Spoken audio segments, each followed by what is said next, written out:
Hello, I'm Dr. Angela Akey. Today we're going to learn about a very important biochemical process called methylation. Methylation is important for many cellular processes. Specifically, we're going to talk about the MTHFR gene mutation present in 55% of the Caucasian population.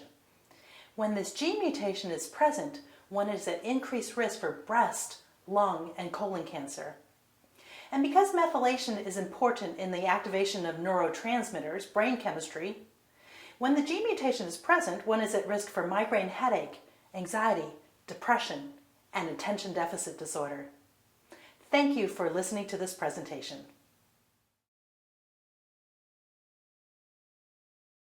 If you can answer these 6 questions, then I will have done my job today.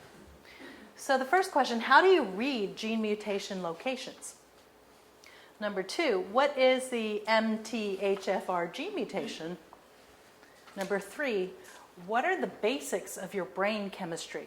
That's important. If your brain doesn't work, nothing works really well. Number 4, is there evidence in 2015 of clinical applications and treatment if you are identified to have the MTHFR gene mutation? Number 5, of course, we care about the science, but we really want to know, what does it mean to me? And actually, I like that thought, because prior to this age of precision medicine, genetic medicine, we always talked about these population studies of double-blind placebo-controlled trials. But now that we're able to map genes, we're giving more credence into actually individualized, personalized medicine. So it's I'm an N of 1. I'm not an N of 100,000 white men and the drug called simvastatin, which is a cholesterol-lowering drug. It's me and my gene mutation that I can't metabolize simvastatin, so I'm going to get muscle aches, right? That's the transition we're actually in right now. It's very exciting to be in medicine because I'm actually seeing that transition. And of course, what does it mean to my family? Because these are genetics, right? Next slide. And I'd love if somebody could go and get my eraser and my pens, okay? So this is what it is. You know how we're exploring the outer space? I hear that they're sending a guy to Mars. This is going inside, looking at our genes. It's uncharted territory. And so a lot of the questions that you may ask, I might say, I don't know, but I'll look it up. I was actually looking at all the latest NIH position statements from just last night, and it had changed just from the last time I gave this talk about 3 months ago. So it's constantly evolving. And the good news is you all have the same access to the data that I do as a medical doctor, because a lot of this is located at nih.gov. It's open access. You can read it if you'd like. I think the challenge now, thank you, in digital medicine is, how do you sort through it all? You can actually get overwhelmed. And then the other question is, you have all these summits. Well, are the people giving these summits on the internet, are they authoritative? Are they evidence-based? Are they using science to tell you what you may or may not want to hear? So you got to always ask the question, who are these people making these recommendations? So I always go back to the basics, and I studied in the advanced program at UF called the Junior Honors Medical Program, where they accept people after their 2nd year of undergrad at UF, and gave us a rigorous training in how to read the medical literature and how to be skeptical. So I'm coming from that angle when I'm telling you things. And I'll be honest with you if I don't know. And most of the stuff I learned that is integrative, holistic, or they used to call it alternative, was actually because patients would ask me. And I would actually look it up for myself and look at the basic science. And honestly, if it made sense and it didn't hurt you, I would implement it. Very basic thing, probiotics. So about 15 years ago, one of my patients said, hey, you're giving me Augmentin for a sinus infection. Why aren't you giving me a healthy bacteria probiotic? Well, back then, we didn't know a whole lot about the microbiome, but I actually studied it, and it made a lot of sense to me that if you're going to get rid of all the bacteria in the body, you want to put the good ones back. Well, lo and behold, about 5 or 6 years ago in my hospital, North Florida Regional, we actually put a probiotic on formulary called Culturelle, and I really felt exonerated at that point. It hit the mainstream, right? So sometimes it might not be mainstream, but the science makes sense, and we'll implement it carefully together. If it doesn't hurt you and it potentially helps you, I'm willing to look at it and do it. Next slide. Okay, we're going to go to basic science, all right? So Watson and Crick found the double helix, the classic double helix, giving them the Nobel Prize. This was like over 40 years ago. So all you need to know are what the pairs are. And you don't even have to say adenine and thymine, cytosine and guanine. But think of them as like husband and wife, or however pairs you want to call them. A and T should go together, and C and G should go together. That's the part you need to know. Okay? All right. Next slide. So, the MTHFR actually is a protein, also known as an enzyme, because it's like a little factory. It has a purpose. It stands for a mouthful. It stands for the methylene tetrahydrofolate reductase enzyme. What you need to know is that it has a very simple function. There's this vitamin B called vitamin B9, or folic acid. It's critical that you have it activated so that the only form the brain can use is the activated or methylated kind. Otherwise, it's unusable in the brain. And when you don't have methylated folic acid or usable or activated folic acid in the brain, you cannot make your neurotransmitters normally, i.e. you can't make serotonin, make you feel better normally. You can't make the other neurotransmitters normally. And thus, when you have a defect in the factory, it doesn't work as well, it puts you at risk for anxiety, depression, attention deficit, bipolar. Okay, so I will take a history and see lineages of this and know that there's a genetic component. Now, I don't want you to think that we found the whole mystery with this one enzyme, because the second to last slide will show you how many enzymes are involved in B vitamin metabolism. This is the tip of the iceberg, and I'm using it as an example of genetic or personalized genetic medicine. It's just the tip of the iceberg. It's not the whole picture.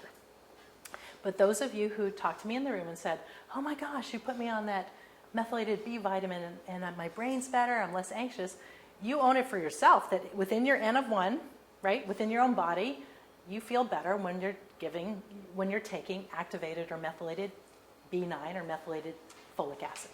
Okay? Is everyone with me? So, it's located on the short arm of chromosome 1 in everybody. And the address we're going to talk about 2 addresses today. And these are called gene SNPs, single nucleotide polypeptide mutation. Just think of it as an address for something that went awry. Okay? So I live my address here is 6228 Northwest 43rd Street. 6228 is the numeric address, right? The same here. The locations we're going to talk about are at 677 and at 1298. Realize that these are only 2 of over 40 and counting up gene mutations involved with this complex. But they're the ones that have the most research. And the one we're going to spend the most on is at location 677. So, it's like I said, the most common one is located on chromosome 1. And 677. Basically, this is what you should have a C and a C here. Okay, so the variant is when a T or a thymine gets substituted. Okay, so when you have a variant, it looks like this. C677T. Okay, so I'm going to use red if that's a bum copy. Okay. You'll hear that it's considered a mutation, but you're also going to hear that 55% of the Caucasian population looks like that. 55%. So over half of the Caucasian population looks like that. And oftentimes when we continue to carry genes through lineage, there's a purpose for it. And we just haven't figured out what that purpose is yet. Okay. So this is showing a normal protein. Okay. There's a C and a C. And then this is showing a substitution of a T for a C. So now we have to go to molecular biology, but hopefully with my demonstration you're going to get it. So let's say, you got to think 3 dimensions. So let's say that this conformation looks like this, okay? So this is my normal protein folding based on this genetic information. This is the normal way the MTHFR gene looks, and it's folded. Let's say you have a mutation and there's a T instead of a C. Well, the electricity between the protein amino acids looks different, so I could end up looking like this, okay? And if you can imagine in your 3-dimensional mind that I might not be able to pull that folic acid normally if I look like this and it was designed like this, supposed to be like this. So I just demonstrated for you molecular biology is when you go from information to protein folding.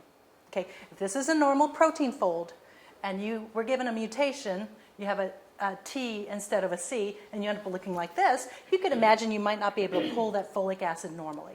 Does that make sense? Is everyone still with me? Okay, they're the basics of molecular biology. All right, so we talk about DNA, we talk about protein transcription, translation to proteins. Okay, so we're together still. Yes? If not, I'll do it again. Okay, next slide. And this is a diagram of how that would look. So the actual E. coli, which is a bacteria, shows the normal way that the protein would fold in 3 dimensions. Okay, next slide. So let's talk about the prevalence in the population. So normal is a C and C, right? There it is. Oh, I meant to fix this. Okay, the genotype is a C and C. The enzyme activity, that should be over here, is 100%. Population prevalence is about 1/3. So only 1/3 of us have normal protein folding, right? Heterozygote, meaning one bad copy. Enzyme activity is down 1/3. It's only 70% efficient when it's folded funny, okay? Over half, 55% of the population have one bad copy, okay? When both are substituted, and it looks like this, T677, I should have used red for the T. There you go. And that's a homozygote. You see that? Both are T instead of C. The enzyme activity is 30%, so it's down almost 2/3. And 15% of the population are homozygote. All right, you guys are still with me? 2 bad copies. All right, next slide. Okay, don't get a headache with this, but this is just, I'm going to highlight the important parts. So, methylation, there's a gene, is important in keeping your DNA healthy. That's why when you have a gene defect, it puts you at risk for breast, lung, and colon cancer. Okay, be with me now. Cancer happens when the DNA goes awry and it has uncontrolled growth. So the gene methylation process is important in keeping the DNA healthy. So when you have a defect, you have an increased risk of breast, lung, and colon cancer. I want to speak to, there's somebody in the room who's had miscarriages, okay? The current literature says that when you have this gene defect, do you remember when you're pregnant, your doctor said take 400 micrograms of folic acid? That's vitamin B9. Well, what if 55% of us had the gene defect? We couldn't even use the folic acid normally? Well, that would have put us at risk for, in the literature currently, for not only miscarriages, but spina bifida, neural tube defects, and Down syndrome. Okay, so those of you all who unfortunately have had miscarriages or children with cleft palate, spinal cord defects, spina bifida, if you're one of these, that contributed.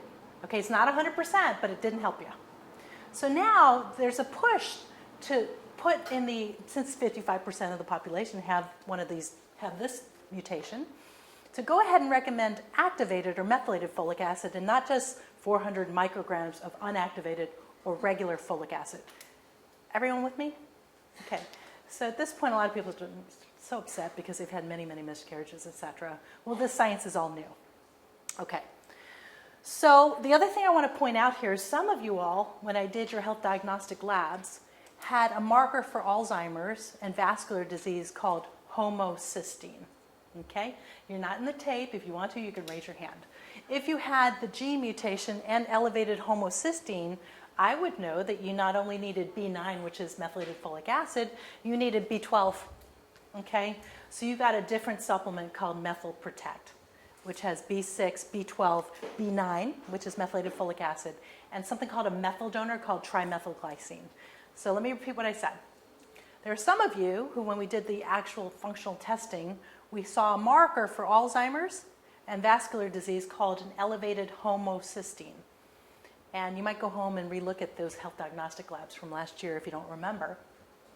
But I would have said that not only you have the gene mutation for methylated folic acid, but you have elevated homocysteine, so you need a combination B, and in this practice we use Zymogen's methyl protect.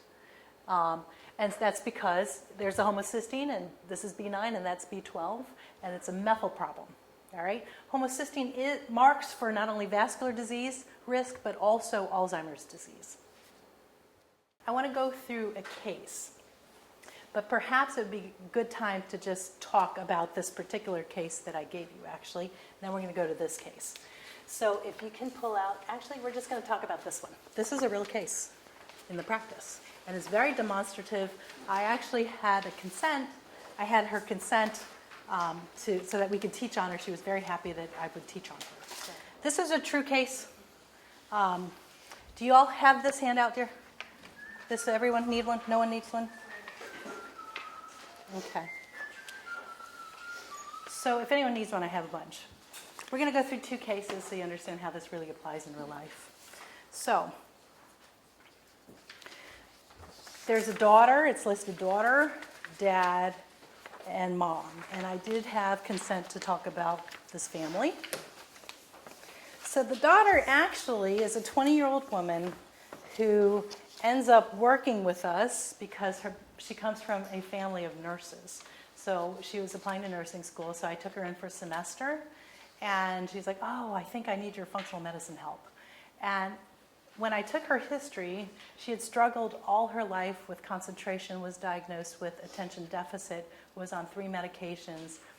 And what I noticed working with her is that whenever I would even do minimal correction, she would start bawling, just like, and run out the door. So I said, this isn't quite right. So so I went ahead and ordered her testing, and this is how she looked, okay? So here's the index case, here's what we call it. So she had a C677T. Now, because I'm not going to change colors on you, I'll square the one that doesn't look, that's a mutation, okay? She had that, and then at the second location, which you're going to hear more about, she also had one bad copy. So she looked like this, A1298C, okay? So that was her. So she used what's called a compound heterozygote. She got one bad copy at the 2 locations we know most about. And why is this? Well, I'm going to go through mom's and dad's history. So dad's an even-keeled guy. I've also taken care of him for about 10 years, worked with him in the hospital, very even. No real symptoms, but he actually, here's dad. So dad had the homozygote state located at 1298. So he had C1298C. So there you go. Okay? And then mom was very interesting. Mom was also a nurse, and I had her for about 12 years, but every time I tried to take her off of Zoloft, she would crash. And yet she would have happy times. And so I knew there was something chemical there even before I knew anything about these gene mutations, because she couldn't come off of the Zoloft. So mom looks like this.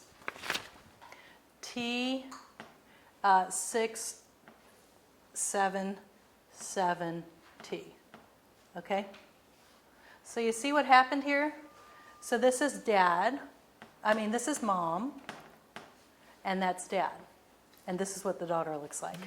So you see the genetics, what happened here? So dad was homozygote at 1298 and gave one copy there. And mom's 1298 was normal. Okay, that's mom. And then here is 677. Mom is homozygote, very symptomatic. Remember, her enzyme factory only works 30% efficient. And this is only 15% of the population. We went through those statistics. So at 677, mom gave her that bum gene, and dad's normal at 677. So she ends up becoming a compound heterozygote. And again, she couldn't get off Zoloft. This one came to me with 3 ADD drugs and still had trouble, emotionally, especially around the period, and she really had trouble completing things, and she was about to go to nursing school. So what I did for her was I ended up putting her on Deplin, high dose 15 milligrams, which is 15,000 micrograms of folic acid by prescription. And I was able to taper her down to just one medication for her ADD. Mostly it was we don't talk about each other's medical stuff. She did the detox class. She was the one, those of you who came to the detox class, and I said, there was a staff member and my son Derek who were sugar addicted, who had violent headaches and vomiting during their detox. She was that one. So she was sugar addicted, so I had to fix her diet as well. Well, she ends up getting into nursing school, and now she's fine on one drug for ADDs. So also I had her do, I don't know if you know about how to entrain the brain when you have attention deficit. It's very important to do repetitive, boring exercise.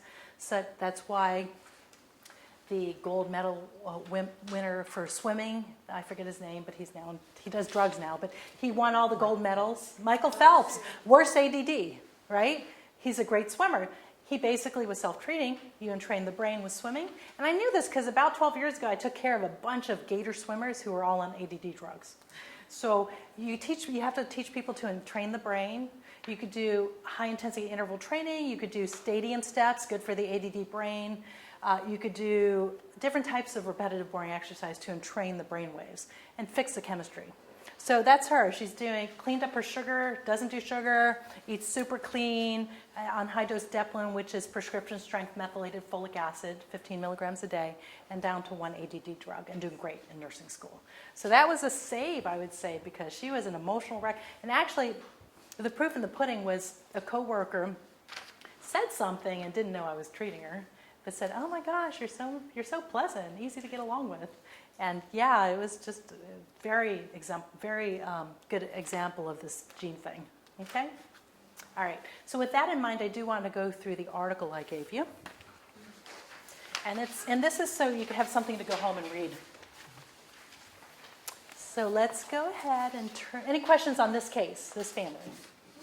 Yes. Does it have to be physical, or can you do it like with bookkeeping?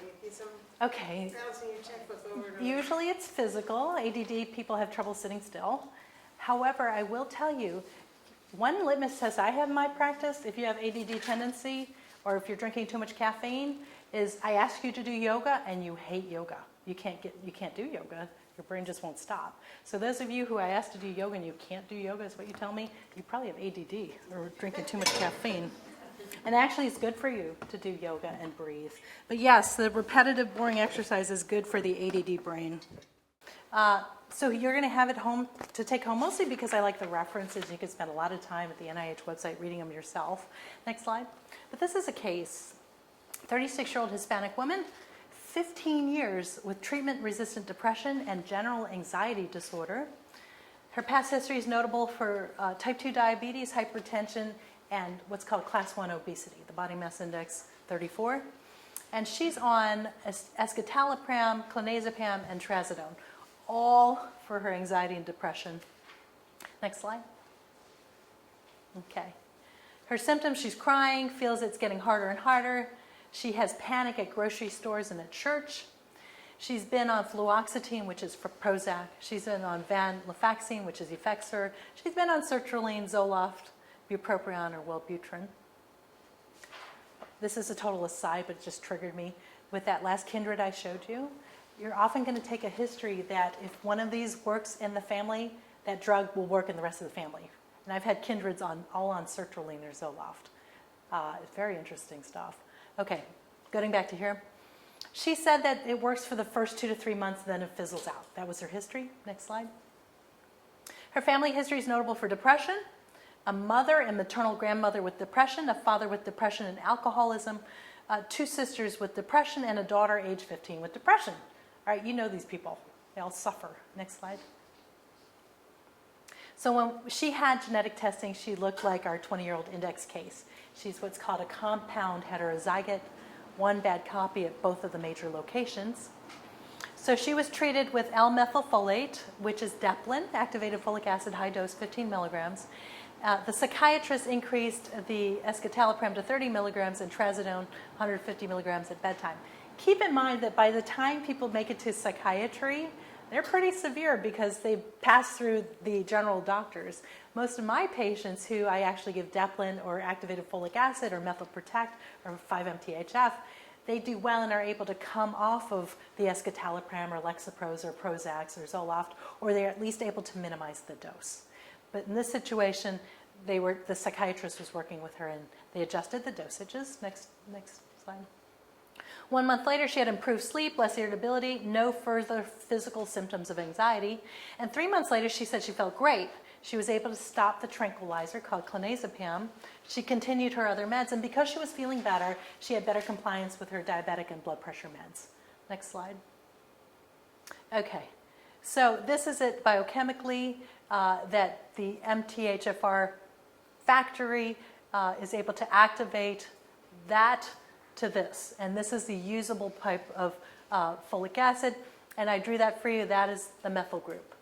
Okay, that's what it does. This is the only form that's able to be used in the brain.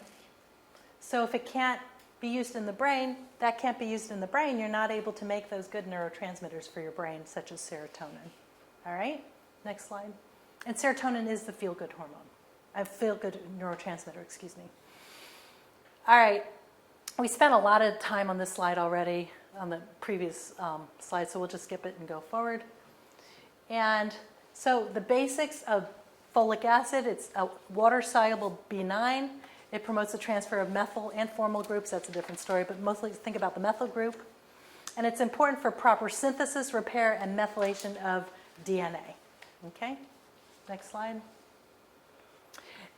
Folate has other actions. It's important in breakdown of proteins and for red blood cells to mature. That's why I had this patient, brand new patient, about a month ago. I ordered a blood count. He said he never drank, blah, blah, blah.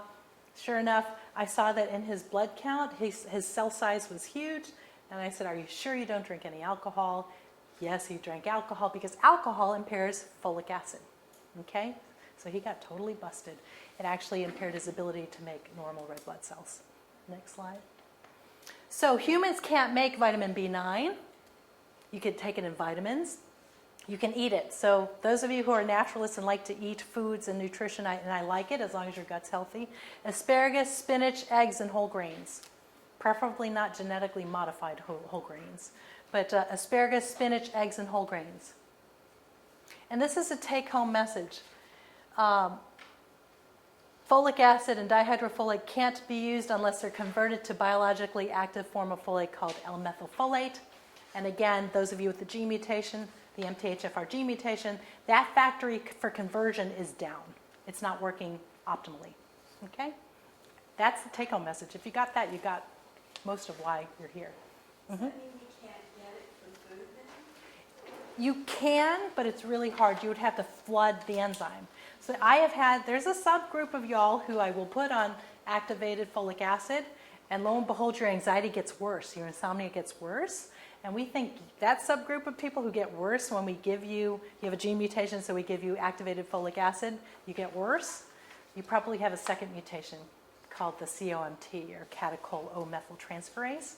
And I haven't figured out how to treat that yet, and that testing is not covered, but it's available for $600, not covered by insurance.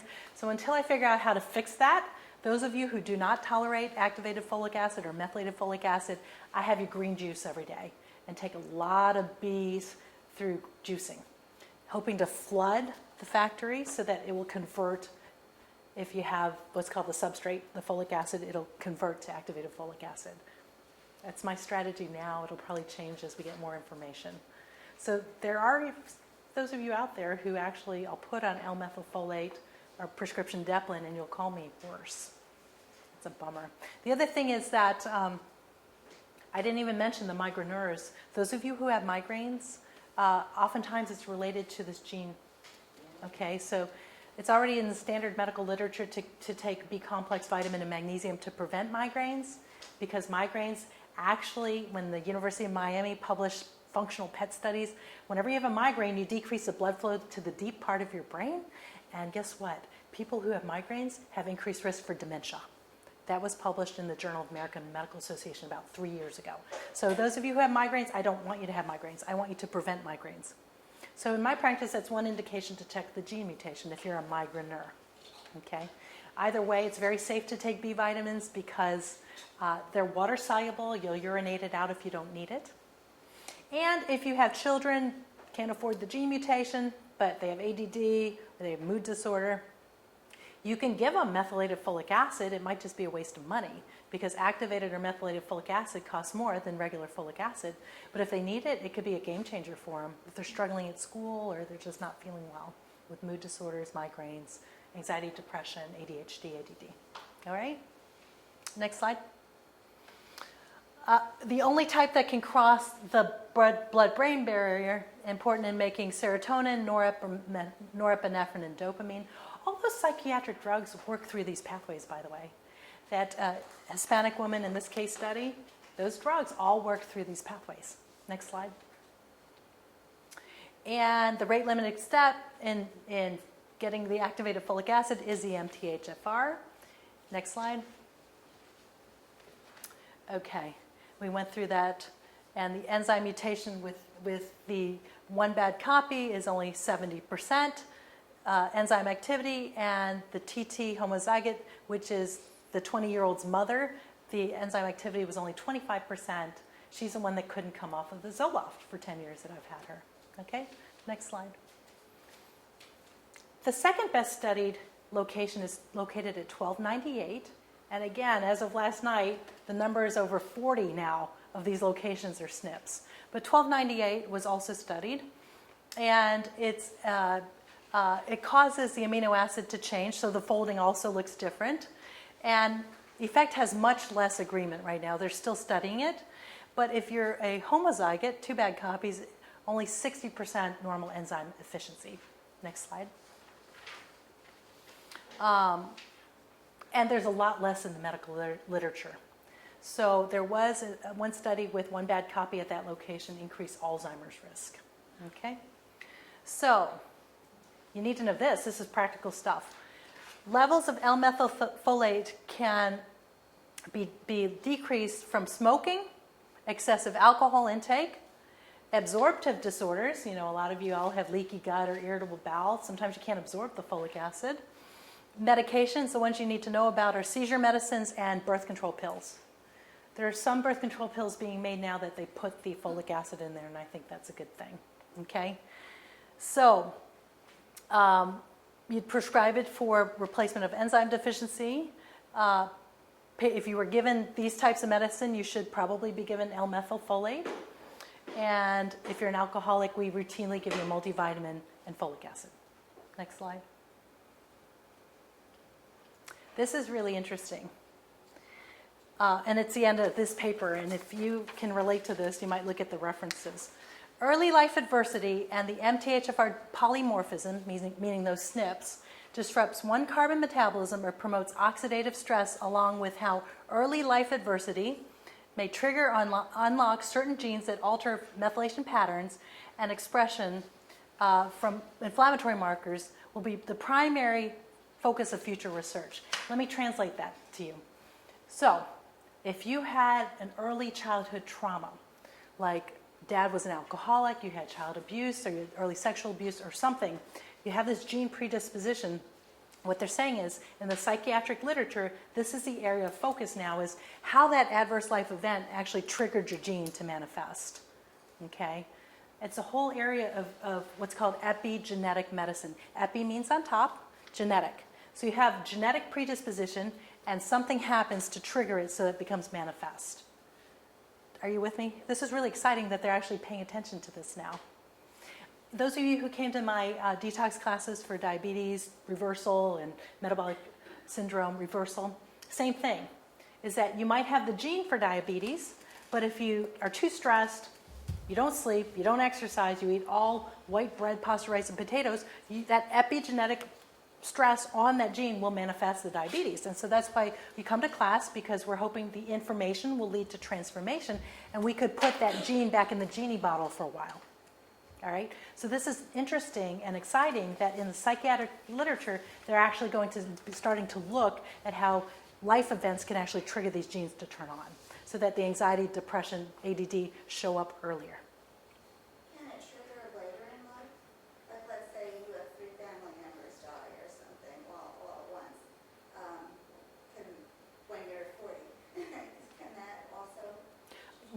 Yes, with any type of disease model, the best definition of aging I found is the inability to compensate for stressors.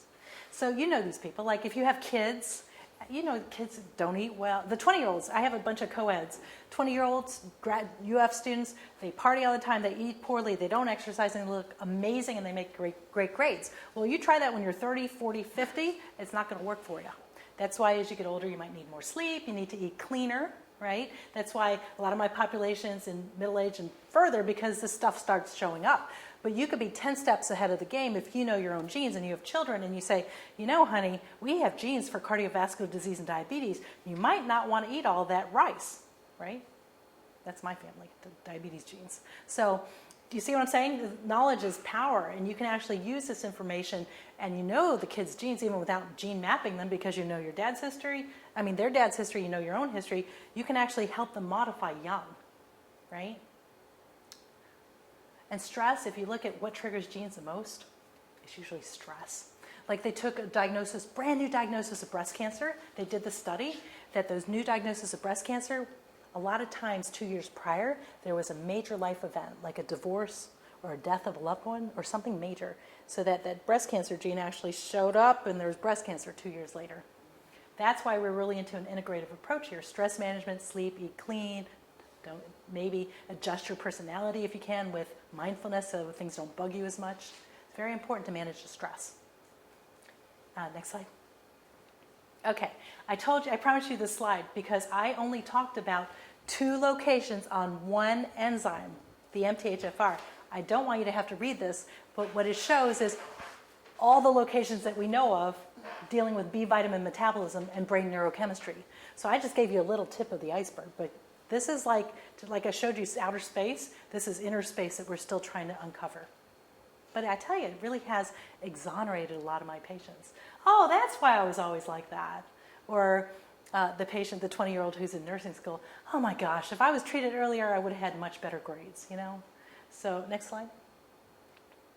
Yes, it's this whirlwind of trying to discover how we're going to clinically apply the scientific discovery. Next slide. So, like I said, this was the hardest talk I've given, and I've given a lot of talks. So let's do a litmus test and see if you got what I wanted you to get out of this talk. Number 1, how do you read gene mutation locations? Pretty much okay?